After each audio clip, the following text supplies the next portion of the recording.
Cette vidéo est consacrée au montage de la tente anti-frelon Light 127.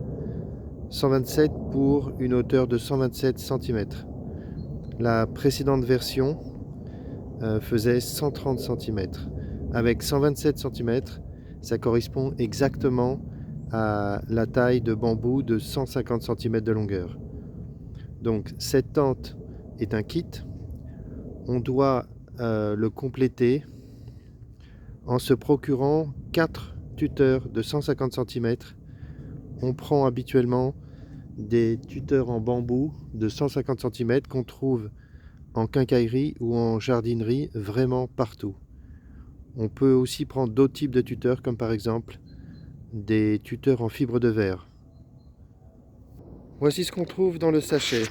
Une notice avec un lien vers une vidéo de montage, un lien vers une vidéo de capture et un certain nombre d'instructions très précises sur le montage de la tente et son utilisation. On a aussi la toile à proprement parler qu'on va déployer ensuite. On a un tissu maillé noir qui se place sur le toit de la tente. C'est du maillage 6 mm dans cette version.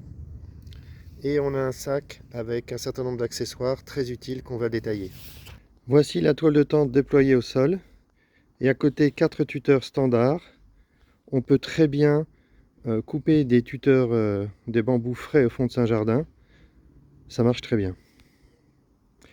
Maintenant, je vais mettre chacun des tuteurs à l'intérieur de la tente. Dans la tente, il y a des goussets. Voilà un gousset ici, dans lequel on peut insérer les tuteurs. Donc, je vais montrer le résultat. Je vais insérer chaque tuteur dans un gousset et dans le gousset complètement à l'opposé. Et les 4 tuteurs vont se croiser au centre. Une fois monté, on comprend très facilement. Voilà, une vue rapide d'un tuteur qui a été inséré dans un gousset. Je continue le montage. Voilà le résultat, la tente est montée, elle a la tension parfaite. On peut regarder à l'intérieur ce que ça donne. On fera attention à mettre les tuteurs bien dans les goussets et pas entre le gousset et la toile. Si on veut peaufiner, on pourrait même mettre à l'intérieur du gousset des bouts de plastique pour protéger le gousset lui-même avec la durée et l'eau. Et surtout là, on va voir le croisement au centre. On voit que les 4 tuteurs sont croisés au centre. C'est très important. Un tuteur est mis dans un gousset et il est inséré complètement à l'opposé dans le gousset le plus éloigné.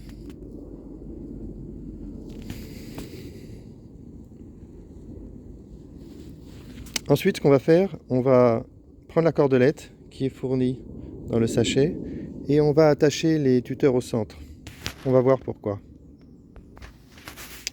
On voit que les tuteurs sont attachés au centre et on a remonté la cordelette vers le haut, ce qui fait que les tuteurs se croisent un peu plus haut et on voit que les abeilles ne seront pas gênées pour sortir.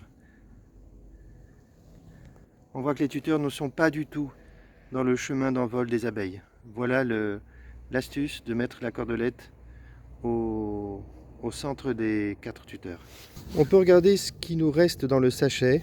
On a 4 piquets qui peuvent être utilisés pour fixer la tente au sol. Nous, on ne va pas le faire, mais c'est une possibilité qu'on a. On fournit les piquets pour ça.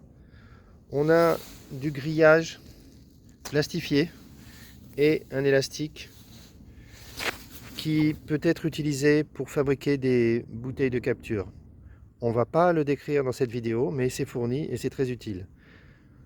Et ensuite, on a un élastique noir qu'on va utiliser pour fixer la tente, on va voir comment. Et on a des petites pincettes de couture qui vont nous servir à fixer le toit de la tente. Le tissu maillé est posé sur la tente et je vais le fixer avec les pincettes. Les pincettes sont fixées tout autour de la tente sur le tissu maillé. Et dans cette installation, il n'y a pas de bouteille de capture. Alors, une information importante, il ne faut pas installer ce modèle de tente sans bouteille de capture ou sans boîte de capture. C'est un point vraiment très important. Le maillage qu'on utilise, c'est du 6 mm. Or, cette année, on a beaucoup de petits frelons qui sont avec des très gros frelons. Dans un même nid, on a des gros frelons et des petits frelons.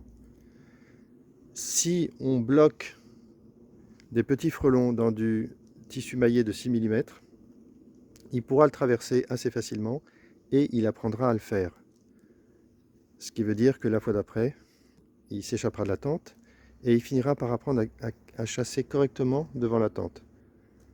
Pour éviter ça, on installe une bouteille de capture ou une boîte de capture et le petit frelon qui ne connaît pas encore bien la tente vole dans le toit et finit par se faire capturer dans la bouteille avant d'avoir appris quoi que ce soit.